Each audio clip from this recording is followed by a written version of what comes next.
Hey everybody, welcome back to the All Ears Sports Network. I'm your host, Corey Ears. I took a little break as I went on vacation to visit some family and friends, and as I've gotten back, I upgraded my system a little bit, and it's taken me days to even get it to where I can do this video today. But hopefully soon there will be some noticeable technological advances on the channel, and I really look forward to growing with you through this process. So regardless, let's get into it. The college football playoff final. Today we're diving into a national championship matchup that absolutely no one predicted back in August, and yet somehow feels perfectly on brand for the chaos machine that is college football. On one sideline, Indiana, one of the oldest teams in the country, on average a mere 2 years younger than the Green Bay Packers. Wow. A roster built like a YMCA pickup game where everyone's got a mortgage and a 401k. On the other sidelines, Miami, the program that treats the transfer portal like it's Amazon Prime. If there's a 4 or 5 star in their cart, they're smashing that buy now button. This is a battle of the Billionaire Buyers Club, the Midwestern uncles versus the South Beach influencers, the team that ages like bourbon versus the team that spends like bitcoins going back to 100K by noon. Now let's get into it. Indiana's roster is matured, it's seasoned, it's experienced. Actually, wide receiver E.J. Williams caught passes from none other than Trevor Lawrence his freshman year at Clemson. Huh? These dudes aren't just NIL athletes, their NIL meets Social Security.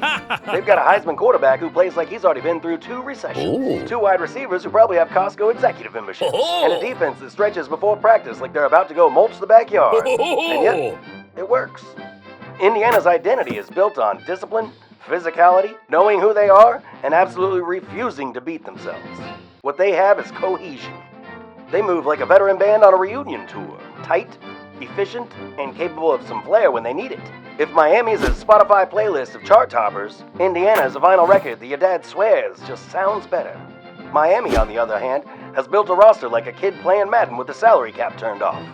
Malachi Toney was only 11 years old when Carson Beck marched out for his first college football game. Wow. They've got 5 stars, speed demons, a quarterback who transferred twice and somehow gained swagger both times, Huh? and a defensive backfield that looks like it was put together by a casting director from one of those Marvel movies. Wow. Miami's philosophy is simple. If you can buy talent, buy it. If you can't buy it, rent it. But hey, they're big, they're fast, and they're flashy. And when they're rolling, they're unstoppable. But here's the catch. Miami's roster isn't perfect. It's a Ferrari. Beautiful, powerful. But if one thing goes wrong, the whole thing starts to smoke. Just look at their 2 losses to Louisville and SMU this year. Wow. Indiana's a 2004 Toyota Camry. It's not the sexiest, it's not the fastest, but it'll get you where you need to go every single time. Wow. This game is a clash of philosophies. Indiana wants long drives, Low possessions. to make Miami uncomfortable and to turn this into a bar fight instead of a track meet. Miami wants explosive plays, more tempo, chaos, and to force Indiana into a shootout. Indiana's biggest advantage? Age, experience, stability. These dudes aren't rattled by anything. They've seen too much. They've lived through dial-up internet. Miami's biggest advantage? Talent. Pure talent. But talent doesn't always win championships. Sometimes the team that's been through the grind, the team that knows how to handle adversity, the team that doesn't panic, that's the team that lifts the trophy. So here's where we land. Miami will make big plays. Miami will look terrifying in spurts. Miami will also have moments where you think, ooh, this could get ugly. But Indiana was built for this. They're steady and they're old enough not to care about the noise. They're the team that keeps showing up, keeps grinding, and keeps punching the clock. And in the 4th quarter, when the game slows down and every possession matters, Indiana's experience becomes the difference. My prediction, Indiana 27, Miami 24. Ooh. And that's your championship preview. The old men from Indiana versus those booster-backed Hurricanes. A matchup built on contrast and the beautiful unpredictability of college football. If Indiana wins, it'll be viewed as the greatest dad strength championship in sports history.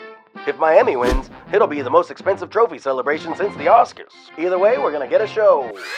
Hey, you know what's wild is, after filming this and doing the edit and doing a little more research, I've come to realize that these 2 teams aren't really that different after all. Financially, Mark Cuban started signing checks to his alma mater, the Indiana Hoosiers, a few years ago, and that really reset the playing field and leveled things out.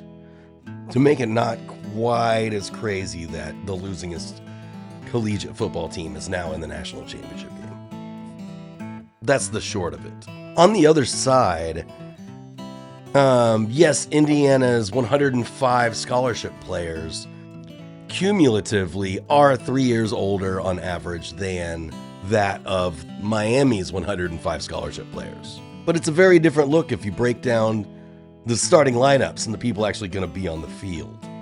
Miami's starting 22 is actually 3 months older than Indiana's starting 22, which is wild after everyone has just talked about how old Indiana is and not how old Miami is. I knew Carson Beck was around for a long time, and Tony, was 11 years old when he was a freshman in college, which is also absolutely insane. I guess just to quote Poe, or was it Voltaire? It was one of them.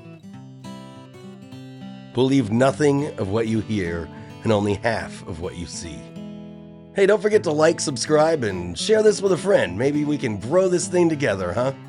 I'll be back sooner than I have been. As I was saying, I was building this whole thing out and on vacation.